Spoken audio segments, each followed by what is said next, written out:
પહેલેથી જ એક ડ્રીમ હતું કે એજ્યુકેશન સેન્ટરમાં કામ કરું, એજ્યુકેશન સેક્ટરમાં કામ કરું. અને એ જે ડ્રીમ આવ્યું છે મારા ટીચર્સને જોઈને જ આવ્યું છે કે એજ્યુકેશન એક એવી વસ્તુ છે જેનાથી લોકોની લાઈફ ચેન્જ થાય છે ઘણા બધા. એમાં ના રૂરલ અર્બન કશું જોવાતું નથી. જ્યારે એક સ્ટુડન્ટની વાત આવે ત્યારે એ આપણા માટે એક વિદ્યાર્થી બની જાય છે અને એની લાઈફમાં કઈ રીતે ચેન્જ આવે છે અને કઈ રીતે ઉપર આવે છે એ જોઈને પછી મોટિવેટ થાય કે નહીં મારે કોર્પોરેટ લાઈફ નથી જીવવી, કોઈ કંપની માટે કામ નથી કરવું, બટ એવા સ્ટુડન્ટ્સ માટે કામ કરવું છે કે જે લોકોને ખરેખર જરૂર હોય છે. અને એના જ માટે મેં અલગ અલગ એજ્યુકેશન સેન્ટર્સ જેમ કે NGO, અલગ અલગ ઇન્સ્ટિટ્યૂટ બધા જોઈન કર્યા. કઈ કઈ સ્કિલ એ લોકોને આપવાની જરૂર છે. છેલ્લા 15 વર્ષથી હું એજ્યુકેશન સેક્ટરમાં જ કામ કરું છું ને અલગ અલગ NGOs, અલગ અલગ ઇન્સ્ટિટ્યૂટ, અલગ અલગ સેન્ટર્સ બધા સાથે જોડાઈને અત્યાર સુધીમાં 1000+ સ્ટુડન્ટ્સને મેં ટ્રેન કરી ચૂકી છું, અલગ અલગ સ્કિલ પ્રોવાઈડ કરીને. સો અત્યારે જે કરંટ વર્કિંગ ઇન્સ્ટિટ્યૂટ છે એ છે IICL, Indian institute of computer learning, જે 80 to 90% IT ફિલ્ડમાં કામ કરે છે. એટલે કે અત્યારે આપણે બહાર જોઈએ તો IT સેક્ટરનું વલણ વધ્યું છે. ભરૂચમાં ઓછું છે, but Ahmedabad side, Surat side અને આઉટ ઓફ ગુજરાત જોઈએ તો IT સેક્ટરમાં ઘણા લોકો અત્યારે આગળ વધી રહ્યા છે. અને આ સેક્ટર એવું છે કે જેમાં તમે જોબ નહીં પણ પોતાનું પણ સ્ટાર્ટઅપ કરી શકો છો. અને અમારા ઘણા સ્ટુડન્ટ એવા છે જે IT ટ્રેનિંગ પ્રોવાઈડ કરીને પોતાની ગેમ એપ્લિકેશન્સ બનાવીને સેલ કરી રહ્યા છે. સો એ એવું સેક્ટર છે જેમાં તમે એન્ટરપ્રિન્યોર પણ બની શકો છો અને જોબ પણ કરી શકો છો. સો આજે તમને લોકોને મળવાનું ને અહીંયા અત્યારે જે કરંટ તમે જે સિનારીઓ લઈએ છે તે છે સાયબર સિક્યુરિટી, સાયબર ક્રાઇમ્સ. આપણે જનરલી વર્ડ સાંભળે છે સાયબર ક્રાઇમ્સ અને આપણને ખબર પણ હોય છે કે સાયબર ક્રાઇમ્સ શું છે અને સાયબર સિક્યુરિટી એટલે પણ શું. અને બાળકને જોઈએ તો 7th હોય, 8th હોય કે મેટર નથી કરતું, એજ મેટર નથી કરતી. એ લોકોને સિમ્પલ મોબાઈલ જોઈએ અને એમાં પણ સ્માર્ટફોન. કીપેડ તો કોઈને યુઝ કરવો નથી ને આવડતો બી નથી. અત્યારે જોઈએ તો કીપેડ હાથમાં આપણે થોડા ચલાવવું કઈ રીતે એવું પૂછતા હોય છે. તો સ્માર્ટફોન એ આપણા માટે યુઝફુલ છે, બટ એ 80% કહીએ તો ડેન્જરસ બી છે અને એક અડલ્ટને સમજાવવું જરૂરી છે. તો અત્યારે અમે 9 to 12 standard it means adult સાથે આ સાયબર અવેરનેસનો પ્રોગ્રામ કરી રહ્યા છે. કેમ કે હું મારી હેબિટ છે રેગ્યુલર ન્યૂઝપેપર વાંચું. અગર તમે લોકો ન્યૂઝપેપર રેગ્યુલર વાંચતા હશો તો છેલ્લા 1 મહિનાથી ઘણા બધા ન્યૂઝ આવ્યા છે. કોઈને ખ્યાલ છે કયા કયા રિસન્ટ ન્યૂઝ આવ્યા છે? Digital arrest. ધેન લગભગ આ વીકમાં જ એક ન્યૂઝ આવેલો છે સાયબર ક્રાઇમનો. કોઈને ખ્યાલ છે? અને ન્યૂઝપેપરમાં મોટા હેડલાઇન સાથે આવેલું છે. આમાંથી કેટલાના રિલેટિવ્સ, કેટલાના છોકરાઓ યા ફિર ફેમિલીમાંથી કેટલા બહાર છે, આઉટ ઓફ કન્ટ્રી કેટલા સ્ટડી કરે છે યા ફિર રહેલા છે, ગયા છે, એવા કેટલા જણ છે? ઓકે. અત્યારે ટ્રેન્ડ વધ્યો છે બહાર. કોઈને કેનેડા જવું છે, UK જવું છે, અમેરિકા જવું છે, સ્ટડી માટે જવું છે, વર્ક પર્પઝ માટે જવું છે, એની કરન્સી ઓછી પડે છે. ઘણા બધા રીઝનથી બહાર જવાનો ટ્રેન્ડ વધ્યો છે અને એના માટે લોકો લોન લેતા હોય છે. થાય છે મોસ્ટ પ્રોબેબલી લોકો લોન પર જતા હોય છે, એજ્યુકેશન લોન લઈને કાં તો લોન અપ્લાય કરીને. રિસન્ટ કેસ એવો આવેલો છે સાયબર ક્રાઇમનો, એક આ રિસન્ટ કેસ એવો આવેલો છે લગભગ આ રીતનો જ છે. જે લોકો લોન લઈને આઉટ ઓફ કન્ટ્રી જાય છે એ દરેક પેરેન્ટ્સ પર કોલ જાય છે. અત્યારે દરેક પેરેન્ટ્સ પર કોલ એ રીતે જાય છે લાઈક કે આપણે કોઈ લોન લઈએ છીએ, એક લિમિટેશન એની પૂરી થઈ જાય છે, EMI ડ્યુ થઈ જાય છે, કંઈ પણ પ્રોસેસમાં આપણે પાછળ રહીએ છીએ તો આપણને અલર્ટ ફોન મતલબ કોલ ચાલુ થઈ જાય છે, અલર્ટ મેસેજ ચાલુ થાય છે અને પછી તમને કોલ ચાલુ થાય છે અને પછી તમારી પાસે ફાઇનાન્શિયલ કલેક્ટર આવે છે જે તમારી પાસે ફીસ યા ફિર ફાઇનાન્સ કલેક્ટ કરવાનું સ્ટાર્ટ કરે છે.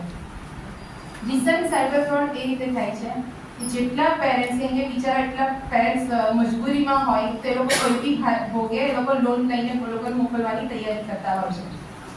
જે કોઈ ઓછી પ્રોસેસમાં લોન થઈ ગઈ, જે કોઈ ઓછી પ્રોસેસમાં એ લોકોનું સ્ટાર્ટ થઈ ગયું. દરેક પેરેન્ટ્સ પર ફોન જાય છે બેંકના નામથી. એ લોકો પાસે બધી જ ઇન્ફોર્મેશન ફર્સ્ટ પોઈન્ટથી લઈને લાસ્ટ પોઈન્ટ સુધી એ લોકો શેર કરે છે કે તમારું આ નામ છે, તમારી પ્રોફાઇલ આ છે અને તમે લોકો આ પર્પઝથી તમારા બાળકને મૂકેલી છે. અને એ લોકો પાસે જે લોન લઈ છે એ લોનના બેઝ પર એ લોકો પાસે પૈસા કલેક્ટ કરવાનું સ્ટાર્ટ કર્યું છે. ઘણા પેરેન્ટ્સે પૈસા આપી પણ દીધેલા છે, બટ બધા સેમ પણ નથી હોતા, કોઈ તો અવેર હોય. એના પછી અગર મારી ડ્યુરેશન છે કે મને 1 વર્ષનો ટાઈમ ડ્યુરેશન આપેલો છે અને 1 વર્ષ પહેલાં હું અગર કલેક્ટ કરું છું તો હું ઓબ્વિયસલી કમ્પ્લેન કરીશ જે જગ્યાએ મેં પ્રોસેસ કરી છે ત્યાં કે તમે લોકો 1 વર્ષ પહેલાં ન કરી શકો. જ્યારે કમ્પ્લેન કરી ત્યારે ખબર પડી કે આ ટોટલી સાયબર ફ્રોડ થઈ રહ્યું છે અને ઘણા પેરેન્ટ્સે એ પૈસા આપી દીધા છે અને બધાના પૈસા લઈને જતા રહ્યા છે. સો સાયબર ફ્રોડ નંબર 1 આવી રીતે ફ્રોડ થાય છે. સેકન્ડ, આપણે બધા લોન લઈએ છીએ, જે બેંકમાં અપ્લાય કરે છે લોન માટે તો એ બેંકવાળા આપણો સિબિલ સ્કોર ચેક કરે છે. ખ્યાલ છે એવું? સિબિલ સ્કોર ચેક કરે છે. વન્સ તમારો સિબિલ સ્કોર એક વખત ચેક થયો, તમને મલ્ટિપલ બેંક્સમાંથી ફોન આવવાના સ્ટાર્ટ થઈ જાય છે. જે બેંકમાં તમારું એકાઉન્ટ બી નથી હોતું, જે બેંકમાં તમે ગયા બી નથી હોતા, સ્ટીલ તમારી પાસે એના ફોન કોલ ચાલુ થાય છે, તમને લાલચ આપે છે. વિધાઉટ ડોક્યુમેન્ટેશન તમને આપવા રેડી થાય છે. બિલકુલ ઓછા ડોક્યુમેન્ટેશન પર આપવા રેડી થાય છે. બિલકુલ ઇન્ટરેસ્ટ વગરની લોન આપવા રેડી થાય છે. કોઈ દિવસ કોઈ ક્વેશ્ચન આવ્યા માઇન્ડમાં? આ બધા કોલ્સ આવે છે પછી કોઈ સવાલ થાય છે માઇન્ડમાં? આ બધા તમે કોલ્સ આવે છે, કોઈ સવાલ આવે છે એ લોકોના ફોન પર વાત કર્યા પછી? ડેટા લીક થયો. ઓકે. અને પહેલી વસ્તુ કે આપણો નંબર ત્યાં સુધી ગયો કેવી રીતે? નંબર ત્યાં સુધી ગયો કઈ રીતે? ઓકે. ફોન તો બેંકમાંથી જ આવે, ફોન તો બેંકમાંથી જ આવે છે. મેસેજમાં બરાબર. ટેક્સ્ટ મેસેજ આવે, અમુક ટેક્સ્ટ મેસેજ આવે, ટેક્સ્ટ મેસેજ આવે છે. અમુક બેંકમાંથી મેસેજ આવે પણ એ બેંકમાં આપણું ખાતું પણ હોતું નથી. કેવી રીતે આવે છે?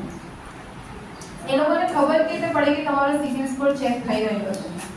જે લોકોનો સિબિલ સ્કોર બનાવ્યા પછી જે ઓથોરિટી આપે થર્ડ પાર્ટી પ્લેટફોર્મ્સને વોટેવર પેટીએમ હોય અથવા તો જીપે હોય, બધાને ઓથોરિટી જે આપી છે ડેટા એક્સેસ કરવાની, એમની પાસે બધાના કોન્ટેક્ટ સિંક્રોનાઇઝ મોબાઈલમાંથી થઈ જ જાય. હું જીપે એકાઉન્ટ ઇનેબલ કરાવું તો બધા મારા કોન્ટેક્ટ સિંક્રોનાઇઝ થશે તો જ મને જીપે વાપરવા દેશે, એટલે મારા ડેટા એ લઈ જ જાય.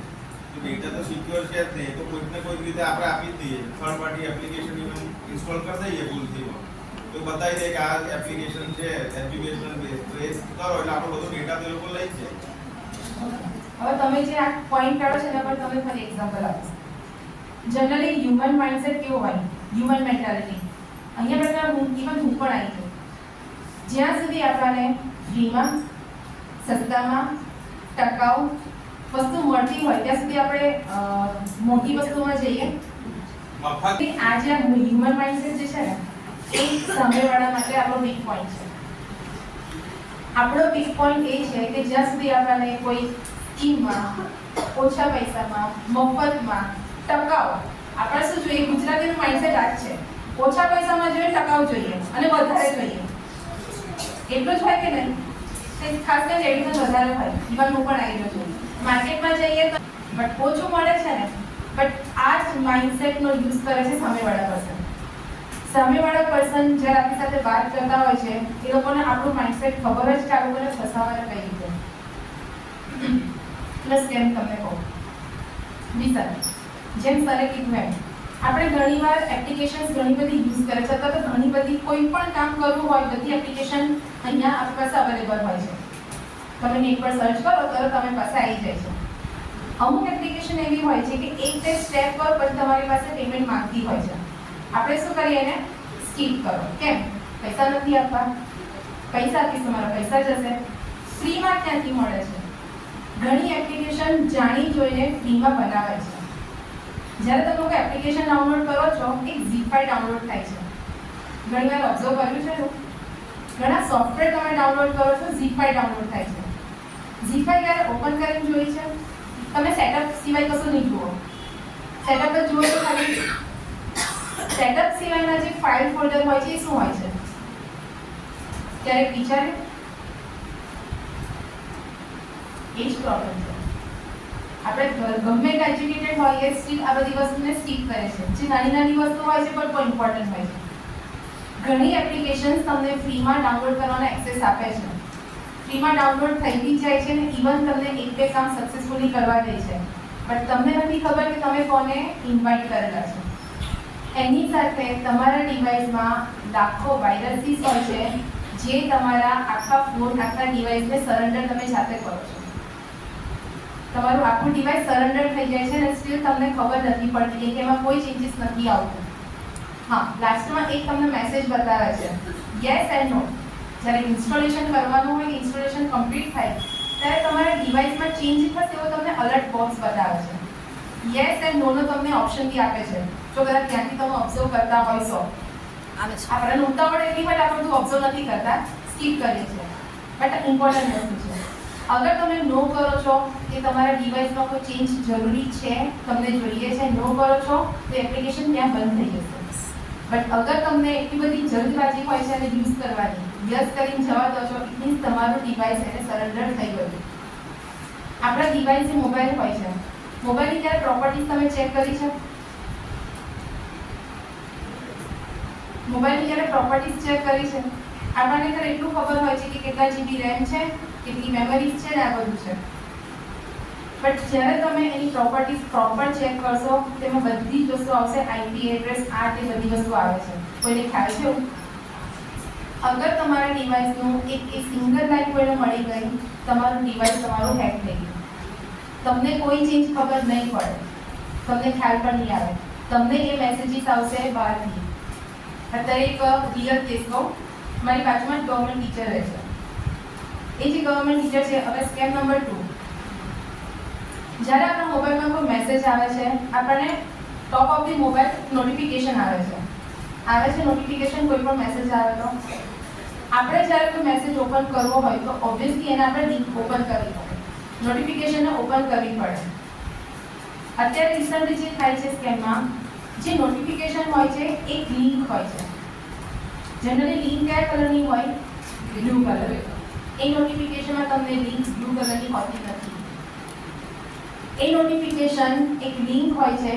જેવું તમે એને મેસેજ ઓપન કરવા માટે નોટિફિકેશન ઓન કરી તમારો મોબાઈલ સરેન્ડર, તમારું વોટ્સઅપ, તમારું સોશિયલ મીડિયા, તમારા કોન્ટેક્ટ અને તમારી ગેલેરી, તમને હેરાન કરવા માટે બે જ વસ્તુ ઇનફ છે: તમારા પર્સનલ ડેટા, તમારા લીગલ ડોક્યુમેન્ટ્સ. જે સર હતા એમની પાસે એક મેસેજ આવ્યો સિમ્પલ બેંકનો, કે એ બેંકનો જે મેસેજ ઓપન કર્યો એમને પોતાને ખ્યાલ નથી કે એમના ફોનમાં શું ચેન્જ થયો, કંઈ જ નહીં. ત્રીજા દિવસે એમને ખ્યાલ આવ્યો બહારથી કે જેટલા એમના ફોનમાં કોન્ટેક્ટ ડિટેલ હતા એ દરેક પર્સનને ફાઇનાન્સ રિલેટેડ મેસેજીસ પહોંચેલા છે. બ્રોડકાસ્ટ મેસેજ આપણે કહીએ છીએ, બ્રોડકાસ્ટ મેસેજ. તો જ્યારે બી તમને અગર કોઈ મેસેજ આવે છે, એટલીસ્ટ એને જતા પહેલાં ચેક કરો કે એ પ્રોપર છે કે નહીં. કોઈ પણ લિંક આવે છે તમને, કોઈ પણ લિંક, ઇવન તમને બેંકમાં એકાઉન્ટ એક્ટિવ કરવા માટે લિંક આવે છે, ટ્રાન્ઝેક્શન તમારે કમ્પ્લીટ કરવા માટે લિંક આવે છે. હવે તો બેંકમાં જ અગર તમારે કોઈ ફીસ પે કરવી હોય તો એના માટે પણ લિંક આવતી હોય છે. ફીસમાં પણ બેંકમાં કરવી હોય પે તો એની લિંક આવે છે.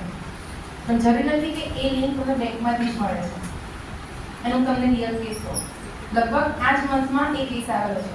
જેમ એમેઝોન યુઝ કરે છે, ફ્લિપકાર્ટ યુઝ કરે છે, અલગ અલગ ઈ કોમર્સ વેબસાઇટ યુઝ કરે છે, સેમ એવી ઈ કોમર્સ વેબસાઇટ બનાવી. મીશો અત્યાર સુધી હતું, મીશો અત્યારે રિસન્ટ આવેલું છે, પહેલાં હતું જ નહીં મીશો હવે આવેલું છે. સો એવી નવી એપ્લિકેશન આપણે આવતી રહેતી હોય છે ઈ કોમર્સ વેબસાઇટ. સેમ એવી ઈ કોમર્સ ફ્રોડ વેબસાઇટ બનાવી, ઓનલાઈન ઓર્ડર્સ લીધા, લોકો બુક કરાવે એટલે શું કરવાનું, આપણે પેમેન્ટ ત્યારે જ કરવાનું હોય. તમે લોકો પેમેન્ટ કરો છો, તમને જ્યારે ડિલિવરી ક્યારે મળે છે, વિધિન 1 વીકને લોકો કમિટમેન્ટ કરતા હોય છે, બટ એ પહેલાં તમે પેમેન્ટ તો કરી દીધું. સેમ આવી ઈ કોમર્સ વેબસાઇટે કરોડોનું કલેક્શન કરીને વેબસાઇટ બંધ કરી દીધી, કરોડોના લોકોના પૈસા ગયા. E commerce website. અને એ જ માઇન્ડસેટ આપણું એ જ સસ્તું ક્યાંથી મળે છે. મીશોમાં સૌથી સસ્તું મળે છે એવું મને બહારથી ખ્યાલ પડ્યો સ્ટુડન્ટ્સ પાસેથી. મેડમ મીશોમાં તો બહુ સસ્તું મળે છે, એમેઝોનમાં એના કરતાં ઓછું, મતલબ વધારે રેટ હોય છે. આપણે ક્યાં જઈએ? ક્યાં સસ્તું પડે છે, જાઓ. અને એ જ મેન્ટાલિટીનો યુઝ કરીને આપણાને ફ્રોડ વધે છે. સ્કેમ નંબર 3, મારો છે, મારો પોતાનો ડીઓ છે. મારા પર એક ફોન આવ્યો હતો, હું મારા ઘરે સાથે બેઠા હતા. મારા પર એક ફોન આવ્યો. ફોન એવો આવ્યો અનનોન નંબર પરથી કે એક સર હતા. મેડમ, તમારા હસબન્ડે તમારો નંબર આપેલો છે, મારે તમારા ફોન નંબર પર LICના પૈસા જમા કરવાના છે. મેં કીધું એવા તો કોણ પર્સન જે LICના પૈસા સામેથી આપે છે? તમને LICના પૈસા આપવાના છે અને પ્યોરલી હિન્દી લેંગ્વેજ, પ્યોરલી. એટલે ત્યાં તમને ડાઉટ થઈ ગયો જોઈએ કે જે હિન્દી લેંગ્વેજ આપણે ગુજરાતી બોલીએ છીએ તે જ અને જે પ્રોપર હિન્દી પર્સન હોય છે બોલે છે તે, મને એમાં ડિફરન્સ ખબર પડે છે. તમારું માઇન્ડ ઓપન હોવું જોઈએ જ્યારે તમે કોલ પર વાત કરો છો ત્યારે કે મેડમ તમારા એકાઉન્ટમાં મારે 15,000 રૂપિયા નાખવાના છે. કેટલા નાખવાના છે? 15,000 રૂપિયા LIC નાખવાના છે. મારો નેક્સ્ટ ક્વેશ્ચન એ જ હતો કે તમને મારો નંબર મળ્યો ક્યાંથી, જેનું તમને ઓળખતી નથી અને આવા પર્સનને મને બી નથી ખ્યાલ જે મારા હસબન્ડના કોન્ટેક્ટમાં હોય. ના મેડમ, હું તમારા હસબન્ડને ઓળખું છું બહુ સારી રીતે. તમારા હસબન્ડનું નામ આ છે, એ આ કંપનીમાં કામ કરે છે, એમનો મોબાઈલ નંબર આ છે, એ આ જગ્યાએ રહ્યા છે. આટલી ઇન્ફોર્મેશન આપીને મને ટ્રસ્ટમાં લીધી. ઓબ્વિયસલી હવે જ્યારે ઓથેન્ટિકેટ ઇન્ફોર્મેશન આપતા હોય આપણે શું કરીએ ને, ટ્રસ્ટમાં આવીને આપણે એને અલાઉ કરીએ છીએ કે ઓકે આગળ તમે સ્ટેપમાં જાઓ. સેમે મને થયું કે ઓકે ચલો કોઈ અનનોન પર્સન હોઈ શકે કંપનીનું જે મને કોલ કરે છે. મને કીધું મેડમ તમારો જે ફોન નંબર છે એ જ ગૂગલ પે નંબર છે? મેં કીધું હા. ઓકે, તમારો ફોન ચાલુ રાખો, મારે તમને 15,000 આપવાના છે, બટ મારી લિમિટેશન્સ ઓછી છે તો 15,000 એક સાથે નહીં આપી શકું. મેં કીધું ઓકે, 2 પાર્ટમાં તમે કરી શકો. એમણે ફર્સ્ટ મેસેજ મને મોકલ્યો, ચાલો ફોન પર ગૂગલ પે પર નંબર મેસેજ આવ્યો કે તમારા એકાઉન્ટમાં 10,000 ક્રેડિટ થયા છે. કેટલા ક્રેડિટ થયા? 10,000. 15,000માંથી 10,000 તમારા એકાઉન્ટમાં આવી ગયા. બાકી કેટલા રહ્યા? 5,000. કેટલાનો મેસેજ આવવો જોઈએ? 5,000. મને મેસેજ આવે છે 50,000. ઇન્સ્ટેડ ઓફ 5,000 મને મેસેજ આવે છે 50,000. ચાલો ફોન છે, ફોન પર મેસેજ પડે છે. મને એક ભાઈ એવું નથી કહેતા કે તમારા એકાઉન્ટમાં પૈસા આવ્યા. મને એવું કે મેડમ તમને મેસેજ આવી ગયો 10,000નો. મેં કીધું ઓકે ડન, 10,000 આવી ગયા.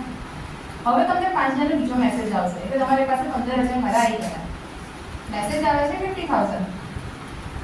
સડન મને કહે છે મેડમ તમારા એકાઉન્ટમાં જો ને પૈસા આવી ગયા. મેં કીધું હા આવી ગયા, પણ 50,000 આવ્યા છે.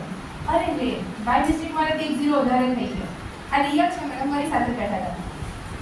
મને કે બાય મિસ્ટેક 1 0 વધારે થઈ ગયો મેડમ, મારે તો તમે 5,000 કરવાના હતા, મારા વધારે 45% તમારી પાસે આવી ગયા. હવે મેં કીધું હવે હું શું કરું? તમારા મિસ્ટેક થઈ છે, હું શું કરી શકું? કેમ કે મને ખ્યાલ આવી ગયો કે ભાઈ મારી સાથે સ્કેમ કરે છે, કે ભાઈને નથી ખબર કે મારું બેકગ્રાઉન્ડ શું છે. મને કે મેડમ તમારી પાસે હવે મારા 45,000 એક્સ્ટ્રા આવી ગયા છે, હવે તમારે મને પે ફરી કરવા પડશે. મેં કીધું ઓકે, કઈ રીતે કરું તમને? એક કામ કરો મેડમ, હું તો અહીંયાથી બહુ દૂર રહું છું, તમે એક કામ કરો એ સેમ નંબર પર જ મને તમે ઓનલાઈન ટ્રાન્ઝેક્શન કરી આપો. મેં એમને કીધું તમે હોલ્ડ કરો, હું જોઈ લઉં છું મારા બેલેન્સ કેટલું છે, તમે મોકલ્યું છે એમાં મારે ચેક કરવું પડશે ને. ના ના મેડમ, બરાબર આવી જ ગયેલા છે તમારી પર પૈસા, તમે મને ખાલી એ જ નંબર પર ફરી રિવર્ટ બેક કરી આપો. અગર હું રિવર્ટ બેક કરત તો મારી કઈ ઇન્ફોર્મેશન એમની પાસે જાય? Bank details bank details. But એની પહેલા શું જાય? UPI. અગર મેં એ સેમ નંબર પર ટ્રાન્ઝેક્શન કરત તો મારી UPI ઇઝીલી ટ્રેક કરી શકાય. એ પર્સનને મેં એવું કીધું કંઈ વાંધો નહીં, મને ઓનલાઈન ટ્રાન્ઝેક્શન આવડતું જ નથી. ખબર નહીં કેમ મારા હસબન્ડે તમારો નંબર આપ્યો છે, ઓનલાઈન ટ્રાન્ઝેક્શન આવડતું નથી. સ્ટીલ મને ફોર્સ કરે છે તમે કોઈની પાસેથી કરાવડાવો, પણ અત્યારે કરાવડાવો, મારા પૈસા છે, અદરવાઇઝ હું પોલીસ કમ્પ્લેન કરીશ. એ મને ઉપરથી ધમકી આપે છે. મેં કીધું કંઈ વાંધો નહીં, તમારે જે કરવું હોય તે, હું ડૉક્ટર માણસ છું, મને કંઈ આવડતું છે નહીં. કેમ કે મેં મારી જાત એની સામે એવું બતાવ્યું તો મને કંઈ ખબર જ નથી પડતી. સ્ટીલ એમણે મને પછી મેં એમને ખાલી એક જ વસ્તુ કીધું, એક કામ કરો, મારી પાસે ઓનલાઈન ટ્રાન્ઝેક્શન જેવું છે નહીં અને મને આવડતું છે નહીં, તમે ખાલી તમારો આધાર કાર્ડ લઈને આ પ્લેસ પર આવી જાઓ, હું તમને કેશ આપી દઈશ. સિમ્પલ આટલી ટાઈમ જ્યારે મેં કહી, તમે તરત મારો નંબર બ્લોકમાં નાખી દીધો. એ દિવસથી મારો નંબર બ્લોકમાં છે અને એના પછી મેં ચેક કર્યું તો કોઈ મારો બેંક બેલેન્સ બી નહોતું ઇન્ક્રીઝ થયું. તો જ્યારે આ સેમ મિસ્ટેક આપણે ક્યારે કરે છે, આપણે ખાલી જીપેના મેસેજીસ જોઈને આપણે શું કરે છે કે આપણા બેંકમાં એકાઉન્ટમાં પૈસા આવી ગયા છે. આપણે શું કરવું જોઈએ? બેલેન્સ ચેક કરવું છે. બેલેન્સ ચેક કર્યું તો 5 રૂપિયા બી નતા વધ્યા. મેસેજ આવ્યો. આપણે સિમ્પલ એક મેસેજ પર ટ્રસ્ટ કરીને સામેવાળા પર્સન પર ટ્રસ્ટ કરીએ છીએ. બીજી વસ્તુ, જ્યારે કોઈ આવા ફ્રોડ થતા હોય છે, જનરલી કે ફ્રોડ કેસમાં અગર તમે લોકો ન્યૂઝમાં જોયું હોય તો જ્યારે પોલીસ જ્યારે સાયબર ક્રાઇમ આવા કેસીસ જાય છે તો પોલીસ એ લોકો પાસે ફરી રિહર્સલ કરાવડાવે છે કે તમે લોકો સ્કેમ કરો છો કઈ રીતે. મેં પોતે આખું જોયેલું છે એ લોકો રિહર્સલ. એ લોકોની લેંગ્વેજ એટલી મીઠી હોય છે, એટલી સ્મૂથ હોય છે, તમે ગમે એટલું ગુસ્સામાં બોલો એટલી તમને સોફ્ટલી આન્સર આપતા હોય છે કે તમને ગમે. જનરલી ગુજરાતી અંદર સાંભળવા મીઠું મીઠું બોલો તો વધારે ગમે. આપણે એ સ્કેમમાં ફસાયા છે ને એ લોકો પાસે એ જ વીક પોઈન્ટ છે. લગભગ 6 મંથ પહેલા કદાચ વાંચ્યું હોય તો એક ડોક્ટર, આપણે અત્યારે તો જનરલી ટ્રેન્ડ વધ્યું છે ઓનલાઈન રોકાણ કરવાનું. આઈપીઓ, મ્યુચ્યુઅલ ફંડ, ઘણા બધા લોકો શું કરે છે ઓનલાઈન આપણે એસઆઈપી ઓનલાઈન કરીએ છીએ. પણ બધી જ એપ્લિકેશન ઓથેન્ટિકેટ હોય છે. ત્યારે વેરીફાઈ કર્યું રોકાણ કરતા પહેલા? નહીં. એ આપણે નથી કરતા, એ જ આપણી મિસ્ટેક છે. જે બી એપ્લિકેશન તમને કહેતા હોય છે, જનરલી આપણે ઓછા રોકાણમાં વધારે રૂપિયા રિટર્ન જોઈએ છે, કરીએ છીએ. તમે આટલું કરો, તમને આટલા મહિનામાં આટલા પર્સન્ટેજ તમને રિવર્ટ મળી જશે, કરીએ છીએ. તમને ખબર છે કે તમારા જે પૈસા ગયા એ ક્યાં ગયા? નથી ખબર. સો જે એ જ પર્સન હતા, ડૉક્ટર હતા, પોતે એમબીબીએસ ડૉક્ટર હતા. એમણે સેમ આવી રીતે મ્યુચ્યુઅલ ફંડમાં રોકાણ કરવાનું હોય, એમાં તો મોટી અમાઉન્ટ કરવાની હોય છે. મ્યુચ્યુઅલ ફંડમાં રોકાણ કરવાનું સ્ટાર્ટ કર્યું અને હા, ફ્રોડ કરનારે પોતા રહે. આપણે વધારે પડતી રકમ કોને આપીએ છીએ? મોટી રકમ કોને આપીએ? જેની પર વધારે ટ્રસ્ટ કરતા હોય એ લોકોને આપીએ છીએ. એ લોકોને જ પહેલાં આપીએ. જે સૌથી વધારે ટ્રસ્ટ કરતા પર્સન હતા એમણે ઓનલાઈન વેબસાઇટ, અત્યારે વેબસાઇટ ક્રિએટ કરીને ના મોટી વસ્તુ નથી. ઘણી બધી એપ્લિકેશન એવી છે, રેડીમેડ ટેમ્પલેટ જેનાથી આપણે વેબસાઇટ ક્રિએટ કરી શકીએ છીએ. અમે લોકો બી કરતા હોઈએ છીએ. જે 4-5 દિવસનું કામ હતું વિધિન 1 ડેમાં તમે કરી શકો છો વેબસાઇટ ક્રિએટ કરીને. એક વેબસાઇટ બનાવી હતી મ્યુચ્યુઅલ ફંડની, ડુપ્લિકેટ વેબસાઇટ એટલે કે dummy website. Dummy website mutual ફંડની બનાવી હતી, જેને તમે ટ્રસ્ટવર્ધી બનાવી શકો છો. બહુ ઇઝી સ્ટેપ્સ છે ટ્રસ્ટવર્ધી બનાવવાના. અગર સેક્ટરમાં જોઈએ તો તમને ખબર જ નહીં પડે કે તમે ડુપ્લિકેટ સાઇટમાં કામ કરો છો કે ઓરિજિનલ સાઇટમાં. લાઈક અમારી વાત કરો, અમે લોકો જે કોમનવેલ્થની ઇન્કમટેક્સ પોર્ટલ વેબસાઇટ શીખવાડે, જેમાં તમારે આઈટી રિટર્ન ફાઇલ કરવાનું હોય, જીએસટી રજિસ્ટ્રેશન કરવાનું હોય, પેન નંબર રજિસ્ટર કરવાનું હોય, ઘણી પ્રોસેસ થતી હોય. તો અમે લોકોએ ખુદે એક ડમી વેબસાઇટ રેડી કરી છે, સેમ ગવર્મેન્ટની ઇન્કમટેક્સ પોર્ટલ. તમને પોતાને ખ્યાલ નહીં આવે કે તમે ઓરિજિનલ વેબસાઇટમાં છો કે ડમી વેબસાઇટમાં. બધા સ્ટુડન્ટ ડમી વેબસાઇટમાં કામ કરે છે. તો જ્યારે અમે બનાવેલી વેબસાઇટમાં અમે કોઈ કન્ફ્યુઝ થતા હોઈએ તો આપણે તો 100% તરીકે ઓબ્વિયસલી કન્ફ્યુઝ થવાના છે. સેમ એ રીતે ડમી વેબસાઇટમાં મ્યુચ્યુઅલ ફંડની વેબસાઇટ બનાવી ઓનલાઈન રોકાણ કરવાનું સ્ટાર્ટ કર્યું. ઓનલાઈન રોકાણ કરતાં 1 વર્ષ સુધી વેબસાઇટ ચલાવી. જેવું બેલેન્સ તમારું ઇન્ક્રીઝ થયું, વેબસાઇટ ક્લોઝ. જ્યાં સુધી તમે એને વેરીફાઈ ન કરો ત્યાં સુધી એમાં કોઈ રોકાણ ન કરો. અત્યારે એસઆઈપી વધારે પડતી ચાલે છે ને આઈપીઓ, જે લોકો રોકાણ કરતા હોય તે. બીજું, તો લોકોને ખ્યાલ છે આપણે ઝેરોક્સ સેન્ટર બહુ નાની વસ્તુ છે. હું આ જનરલી સ્ટુડન્ટ્સને અને પેરેન્ટ્સને વધારે કહું છું. આપણે ઝેરોક્સ કરવા માટે ઝેરોક્સ સેન્ટર પર જઈએ છીએ, પ્રિન્ટ કરાવવા માટે સાયબર કાફેમાં જઈએ છીએ, ઝેરોક્સ કઢાવીએ છીએ. 1 રૂપિયાની વેલ્યુ હશે ઝેરોક્સ, વધારે નથી હોતું. આપણા માટે વેલ્યુએબલ નથી, પણ એ જ બીજા માટે લાખો રૂપિયાનો બિઝનેસ છે. કઈ રીતે?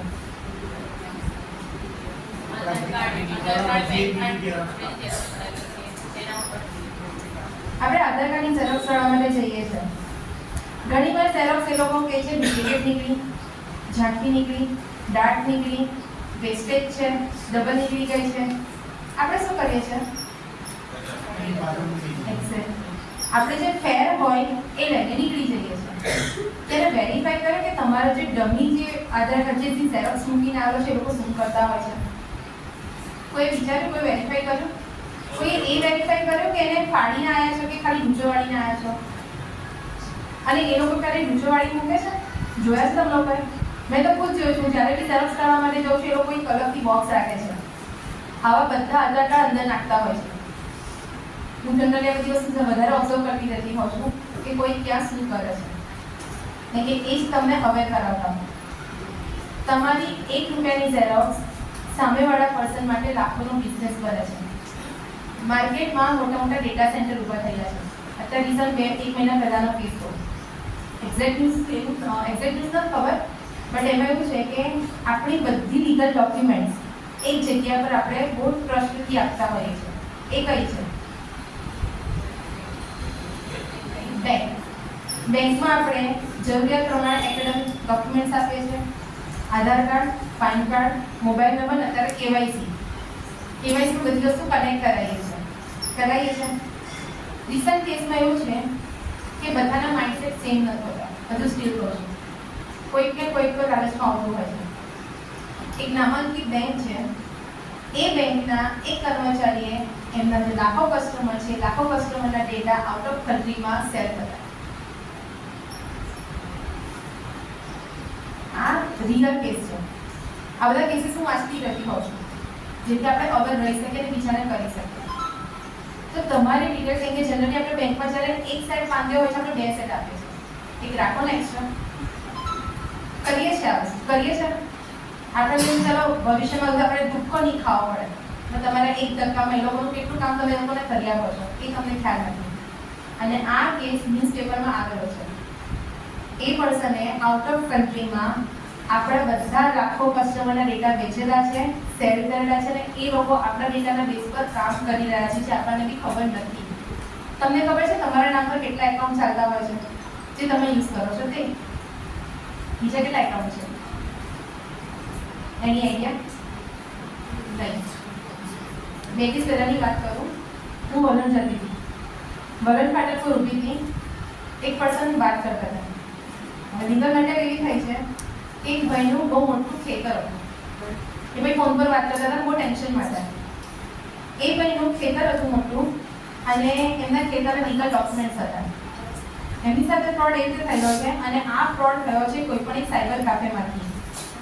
ફ્રોડમાં એવું થયેલું છે કે એમનું જે લીગલ ડોક્યુમેન્ટ છે તે લીગલ ડોક્યુમેન્ટ પર નામ એ પર્સનનું, બધી ડેટા એન્ટ્રી એ પર્સનની, પણ ફોટો બીજા પર્સનનો.